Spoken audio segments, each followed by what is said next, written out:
함께 우리 신앙을 고백하시겠습니다. 나는 전능하신 아버지 하나님 천지의 창조주를 믿습니다. 나는 그의 유일하신 아들 우리 주 예수 그리스도를 믿습니다. 그는 성령으로 잉태되어 동정녀 마리아에게서 나시고 본디오 빌라도에게 고난을 받아 십자가에 못 박혀 죽으시고 장사된 지 사흘 만에 죽은 자 가운데서 다시 살아나셨으며 하늘에 오르시어 전능하신 아버지 하나님 우편에 앉아 계시다가 거기로부터 살아있는 자와 죽은 자를 심판하러 오십니다. 나는 성령을 믿으며 거룩한 공교회와 성도의 교제와 죄를 용서받는 것과 몸의 부활과 영생을 믿습니다. 아멘. 찬송가 427장을 찬양하시겠습니다. 427장입니다.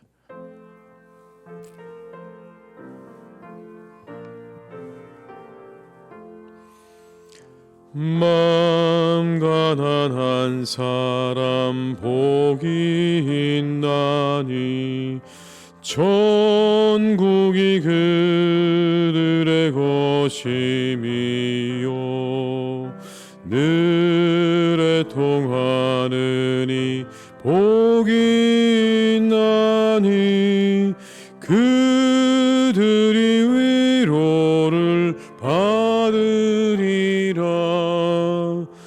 온유한 사람은 복이 있나니 그 땅이 기업이 될 것이요 의사모하느니 복이 있나니 그들이 배부를 것이로다. 긍휼히 여기면 복이 있나니 긍휼히 여김을 받으리라. 마음 청결한 사람 복이 있나니 그들이 하나님 볼 것이라. 화평케 하느니 복이 있나니 그들이 하나님 아들이요 핍박을 받느니 복이 있나니 천국이 그들의 것임이라. 주 위에 욕보면 복이 있나니 하늘의 큰 상을 받으리라. 성부와 성자와 성령께 영광 영원히 돌리세. 할렐루. 4절입니다.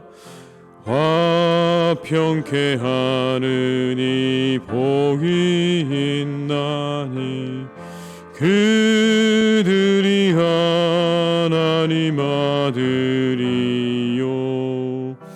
핍박을 받느니 복이 있나니 천국이 그들의 것임이라. 주 위에 욕보면 복이 있나니 하늘의 큰 상을 받으리라. 성부와 성자와 성령께 영광 영원히 돌리세. 할렐루야. 아멘. 이 시간 하나님께서 우리에게 주신 말씀은 마가복음 6장 14절에서 29절의 말씀이 되겠습니다. 마가복음 6장 14절에서 29절의 말씀이 되겠습니다. 마가복음 6장 14절로 29절의 말씀을 함께 봉독하시겠습니다. 이에 예수의 이름이 드러난지라 헤롯 왕이 듣고 이르되 이는 세례 요한이 죽은 자 가운데서 살아났도다. 그러므로 이런 능력이 그 속에서 일어나느니라 하고 어떤 이는 그가 엘리야라 하고 또 어떤 이는 그가 선지자니 옛 선지자 중에 하나와 같다 하되 헤롯은 듣고 이르되 내가 목벤 요한 그가 살아났다 하더라. 전에 헤롯이 자기가 동생 빌립의 아내 헤로디아에게 장가든 이로 이 여자를 위하여 사람을 보내어 요한을 잡아 옥에 가두었으니 이는 요한이 헤롯에게 말하되 동생의 아내를 취한 것이 옳지 않다 하였음이라. 헤로디아가 요한을 원수로 여겨 죽이고자 하였을 때 하지 못한 것은 헤롯이 요한을 의롭고 거룩한 사람으로 알고 두려워하여 보호하며 또 그의 말을 들을 때에 크게 번민하면서도 달갑게 들음이로라. 마침 기회가 좋은 날이 왔으니 곧 헤롯이 자기 생일에 대신들과 천부장들과 갈릴리의 귀인들로 더불어 잔치할세 헤로디아의 딸이 친히 들어와 춤을 추어 헤롯과 그와 함께 앉은 자들을 기쁘게 한지라. 왕이 그 소녀에게 이르되 무엇이든지 내게 원하는 것을 내게 구하라 내가 주리라 하고 또 맹세하기를 무엇인지 내가 내게 구하면 내 나라의 절반까지라도 주리라 하거늘 그가 나가서 그 어머니에게 말하되 내가 무엇을 구하리이까. 그 어머니가 이르되 세례 요한의 머리를 구하라 하니 그가 곧 왕에게 급히 들어가 구하여 이르되 세례 요한의 머리를 소반에 얹어 곧 내게 주기를 원하옵나이다 하니 왕이 심히 근심하나 자기가 맹세한 것과 그 앉은 자들로 인하여 그를 거절할 수 없는지라. 왕이 곧 시병 하나를 보내어 요한의 머리를 가져오라 명하니 그 사람이 나가 옥에서 요한을 목베어 그 머리를 소반에 얹어다가 소녀에게 주니 소녀가 이것을 그 어머니에게 주니라. 요한의 제자들이 듣고 와서 시체를 가져다가 장사하니라. 아멘. 이제 예수님께서 드러나기 시작하십니다. 병을 고치고 또 귀신을 쫓아내는 능력으로 많은 사람들이 고침을 받기 시작하자 예수님의 이름이 드러나기 시작한 것이죠. 그러자 예수님에 대해서 이런저런 말들이 들려옵니다. 세례 요한이 다시 살아났다라는 말과 함께 어떤 사람들은 엘리야다, 어떤 사람들은 선지자 중에 한 사람이다, 그렇게 이야기를 하기 시작을 합니다. 그런데 그때 헤롯이 예수님에 대해 들었을 때의 반응은 이것이었습니다. 내가 목벤 요한이 살아났다. 내가 목을 뱉던 요한이 살아났다가 헤롯이 했던 반응이었습니다. 16절의 말씀을 함께 읽어보겠습니다. 헤롯은 듣고 이르되 내가 목벤 요한 그가 살아났다 하더라. 이 헤롯은 자신의 동생의 아내와 눈이 맞은 사람입니다. 헤롯 안디바와 헤롯 빌립은 어머니가 다른 형제였습니다. 그런데 오늘 본문에 나오는 이 헤롯 안디바가 헤롯 빌립의 아내 헤로디아와 눈이 맞았던 것이죠. 그래서 각각의 아내와 남편과 이혼을 하고 서로 결혼한 그런 사이인 것입니다. 이것에 대해서 요한이 비판한 겁니다. 동생의 아내를 취하는 것이 옳지 않다. 이 일 때문에 요한은 감옥에 갇히게 되었죠. 그런데 정작 이 일로 가장 마음이 불편했던 사람은 헤롯이 아니라 그의 아내 헤로디아였습니다. 말씀을 보게 되면 그 요한을 원수처럼 여겼다 그렇게 말씀하지 않습니까? 그래서 죽이고 싶었지만 헤롯 때문에 죽이지 못했다 그렇게 말씀합니다. 19절과 20절의 말씀을 함께 읽습니다. 헤로디아가 요한을 원수로 여겨 죽이고자 하였을 때 하지 못한 것은 헤롯이 요한을 의롭고 거룩한 사람으로 알고 두려워하여 보호하며 또 그의 말을 들을 때에 크게 번민을 하면서도 달갑게 들음이로라. 헤롯은 요한을 거룩한 사람으로 알았습니다. 의로운 사람으로 알았습니다. 그래서 그를 보호하기도 하고 두려워하기도 했다. 때때로 그가 하는 말들을 듣다 보면 마음 가운데 그래서 많은 번민이 생기기는 했지만 한편으로는 그의 말이 참 합당하다, 참으로 맞다. 그래서 그의 말을 달갑게 들었다, 기쁘게 반기는 마음으로 들었다라고 오늘 성경은 말씀하고 있는 것이죠. 두 마음이었습니다. 그에 대해서 두려운 마음도 또 귀한 사람이라는 마음도 있었고 한편으로는 불편한 마음도 있었지만 그러나 그를 조이고 싶지는 않았던 것이 헤롯의 마음이었다라는 거죠. 그러나 헤로디아의 마음은 달랐습니다. 요한을 죽이고 싶었죠. 그리고 드디어 요한을 죽일 수 있는 기회가 찾아왔습니다. 성경에 나와 있지 않지만 헤롯 안디바는 피부병이 있어서 사해동편에 마케루스라는 곳 정상에 궁을 지어놓고 그곳에서 늘 온천을 즐기곤 했다고 합니다. 지금도 마인 온천이라고 불리는 그곳에서 오늘도 휴양을 즐기던 중에 헤롯 왕은 자신의 생일을 맞아서 대신들과 천부장들과 그리고 갈릴리의 귀인들을 불러서 이 마케루스 궁에서 잔치를 즐기고 있었습니다. 그때 헤로디아의 딸이 춤을 추기 시작합니다. 그 춤에 취한 헤롯이 허세를 떨면서 해서는 안 될 맹세를 하게 되죠. 이렇게 말합니다. 무엇이든지 내게 구하면 내 나라의 절반까지도 주겠다. 23절과 24절의 말씀을 함께 읽습니다. 또 맹세하기를 무엇인지 내게 구하면 내 나라의 절반까지라도 주리라 하거늘 그가 나가서 그 어머니에게 말하되 내가 무엇을 구하리이까? 그 어머니가 이르되 세례 요한의 머리를 구하라 하니. 10대 소녀 헤로디아의 딸은 그 말을 듣자마자 어머니에게 달려가서 자기의 의붓아버지 헤롯 왕의 맹세의 말을 전했습니다. 세례 요한을 미워하는 분노로 가득 찬 헤로디아는 자기 친딸에게 세례 요한의 목을 받아오라고 말을 합니다. 헤로디아의 딸은 오늘 이 헤롯에게 가서 요한의 목을 달라고 그렇게 말을 하게 되었고 결국 요한은 그렇게 최후를 맞이하게 되었다는 것이 오늘 본문의 내용입니다. 여러분, 이 말씀 가운데 우리가 한 가지를 알 수 있습니다. 이 사건은요, 우리에게 죄에 대해서 말씀해 주고 있습니다. 죄의 영향력이라고 해야 될까요? 죄를 짓게 되면 일어나는 일들에 대해서 우리에게 몇 가지를 말씀해 주는데 우리가 죄를 짓게 되면 그 죄는 사람을 노예로 삼는다는 것입니다. 죄를 짓게 되면 우리가 그 순간 그 죄의 노예가 되는 겁니다. 그 죄로부터 벗어날 수 없다는 거죠. 예수님이 드러나자 헤롯이 한 말은 이것이라고 제가 말씀드렸죠. 내가 목벤 요한이 살아났다. 내가 죽인 세례 요한이 살아났다는 것이 헤롯의 반응이었습니다. 그의 마음 한켠에 세례 요한을 죽인 것에 대한 불편한 마음이 있었다는 것을 우리가 확인할 수 있습니다. 자신이 의롭게 여겼고 자신이 거룩하다고 여겼던 그 사람을 죽인 그 일이 늘 헤롯의 마음 한편에는 불편하게 남아 있었던 것이죠. 어찌 보면 후회를 하고 있는 것입니다. 내가 그때 그 사람을 죽여서는 안 됐었는데 내가 헛된 맹세, 괜히 허세를 부리는 바람에 그 사람이 죽었구나라고 하는 후회를 느낄 수도 있는 것입니다. 그는 여전히 그 일에 사로잡혀 있었습니다. 전혀 다른 사람이었는데 예수님에게서 세례 요한을 떠올리는 것은 그가 세례 요한의 일에 대해서 사로잡혀 있음을 알 수 있는 그런 부분인 것이죠. 그를 잘못 죽였다라는 겁니다. 한편으로 여러분, 헤로디아를 보십시오. 자신의 죄 때문에 복수심에 사로잡힙니다. 옳은 일을 지적한 겁니다.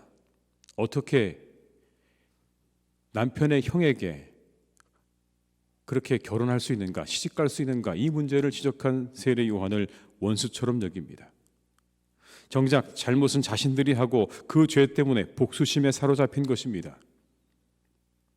그럴 일이 아니라 자신들이 한 일을 돌아보고 반성하고 회개해야 될 것이 마땅한데 그 죄 때문에 복수심에 사로잡힌 것이죠. 이것이 죄의 영향력입니다. 그 죄로부터 벗어나지 못하게 하고 복수심에 사로잡히게 하는 것입니다.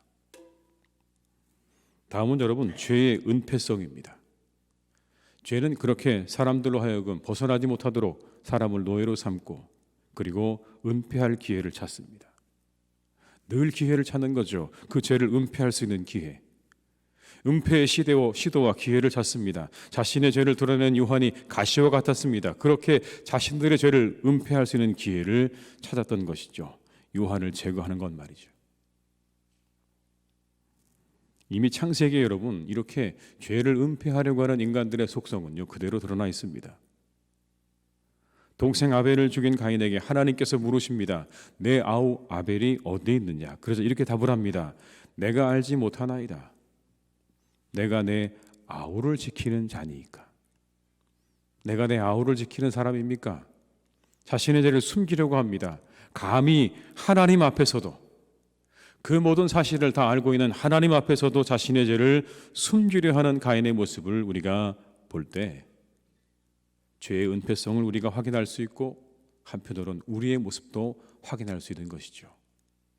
죄를 짓게 되면 우리는 반드시 그것을 숨기려 하는 그런 속성을 가지고 있는 존재라고 하는 것입니다. 죄는 죄를 숨기려고 합니다. 그것을 위해서 어떤 일도 서슴지 않습니다. 그것이 바로 죄의 사학성입니다. 죽일 기회가 오자 놓치지 않습니다. 사람을 죽이는 것조차 두려워하지 않는 거죠. 자신들의 그 모든 일들을 자꾸만 드러내고 있는 세례 요한이 못마땅해서 그 사람을 죽이려고 합니다. 죄가 가려지기만 한다면 어떤 방법도 어떠한 일도 상관없는 겁니다. 이게 바로 죄의 사학성인 것이죠. 21절과 22절의 말씀을 함께 읽습니다. 마침 기회가 좋은 날이 왔으니 곧 헤롯이 자기 생일과 대신들과 천부장들과 갈릴리의 귀인들로 더불어 잔치할세 헤로디아의 딸이 친히 들어와 춤을 추어 헤롯과 그와 함께 앉은 자들을 기쁘게 한지라. 왕이 그 소녀에게 이르되 무엇인지 네가 원하는 것을 내게 구하라 내가 주리라 하고. 여러분 21절은 이렇게 시작합니다.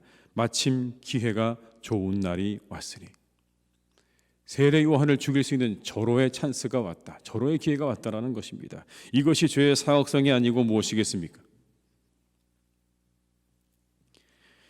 예수님께서 우리를 죄와 사망에서 건지시려는 이유가 여기 있는 것입니다. 죄를 지으면 그 영향 아래 벗어날 수 없고 복수심에 불타고 숨기려 하고 그것을 위해서 어떤 일도 할 수 있는 것이 인간임을 잘 아시기 때문에, 그래서 우리가 그 죄로부터, 그 죄의 영향으로부터 벗어나기를 원하시는 것이고, 그 죄로부터 먼 삶을 우리가 살기를 원하시는 것입니다.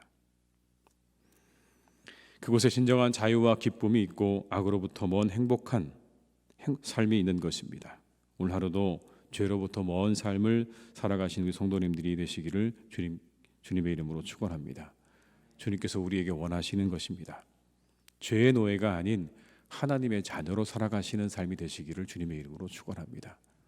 죄를 지으면 그 죄의 영향 아래 우리는 잘못하게 되고 숨기려 하고 어떤 일도 서슴지 않게 되지만, 하나님의 자녀로 살아가게 될 때 우리는 마음껏 기뻐하고 즐거워하고 그리고 감사하고 행복한 삶을 살게 될 줄로 믿습니다. 그와 같은 복된 삶을 살아가시는 오늘 하루가 되시기를 주님의 이름으로 축원합니다. 기도하시겠습니다.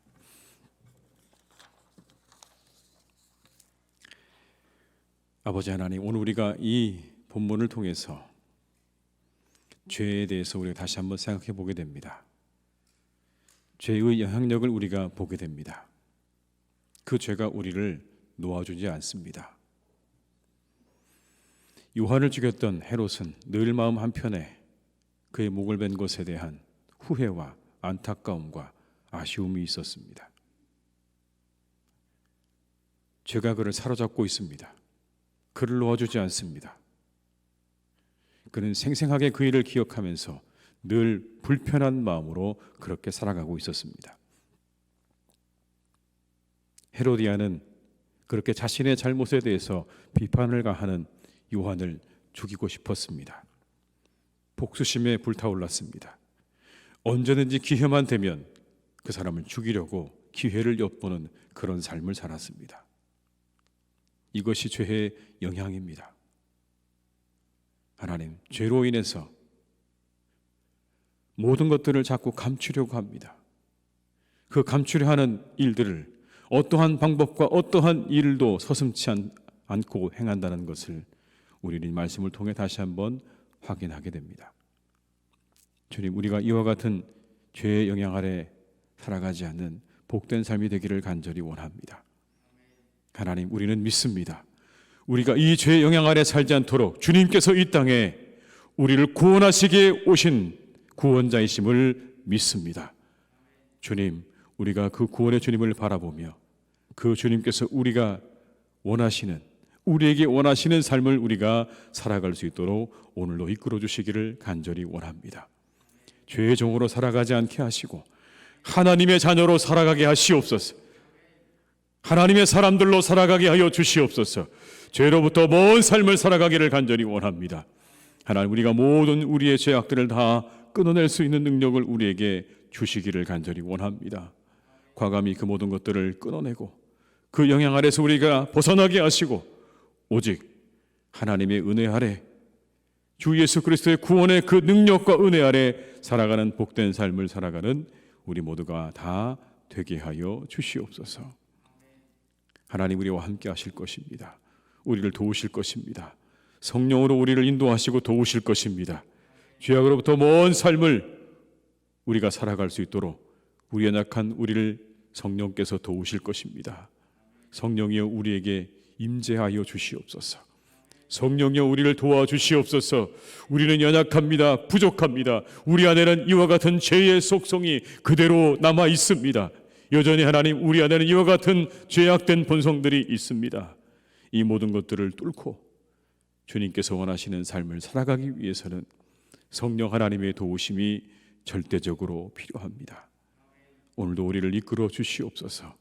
진리의 성령이시여 오셔서 우리와 함께 하시고 우리 가운데 임재하셔서 하나님 기뻐하시는 삶을 살아가는 복된 성도들이 되게 하여 주시옵소서.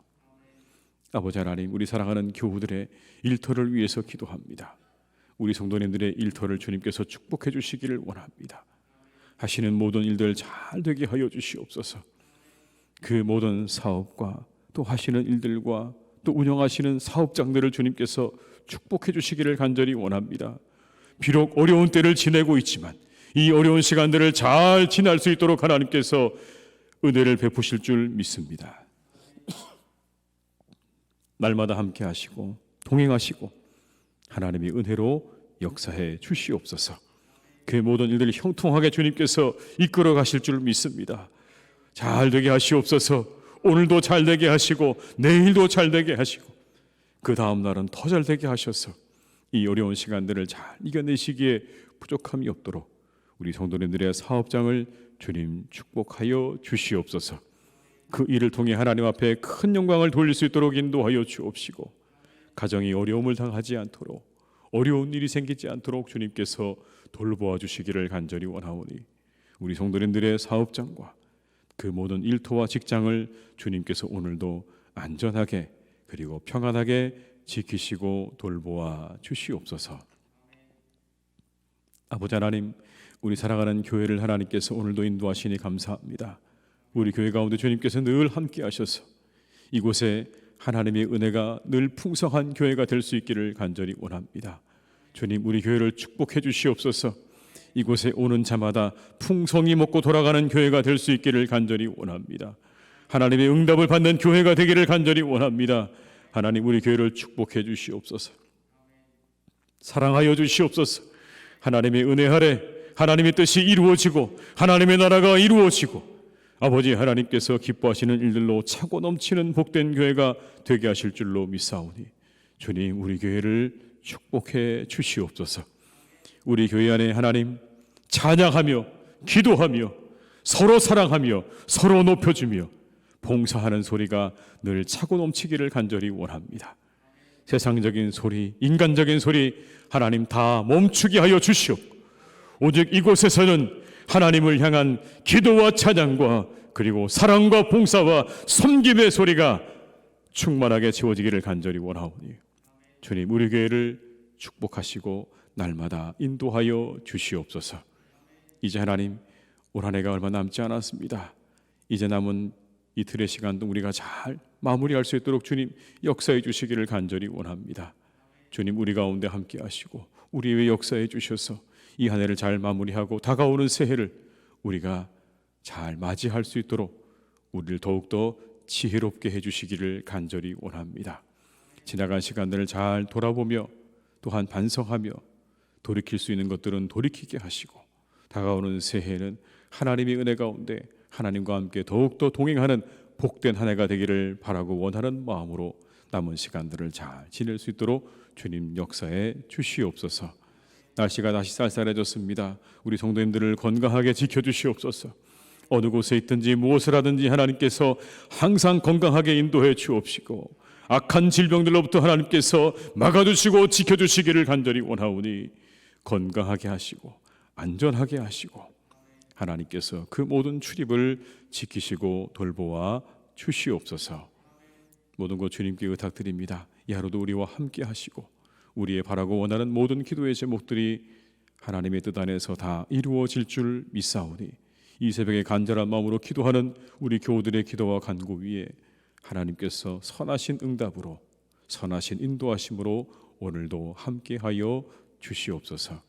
우리 환우들을 하나님께서 이 하루 더욱더 회복시켜 주시고 강건하게 하시고 더 나아지는 하루가 되게 하실 줄로 믿사오니 우리와 함께 하시기를 간절히 원하옵고 모든 말씀을 예수님의 이름으로 기도드립니다. 아멘. 각자의 자리에서 계속 기도하시겠습니다.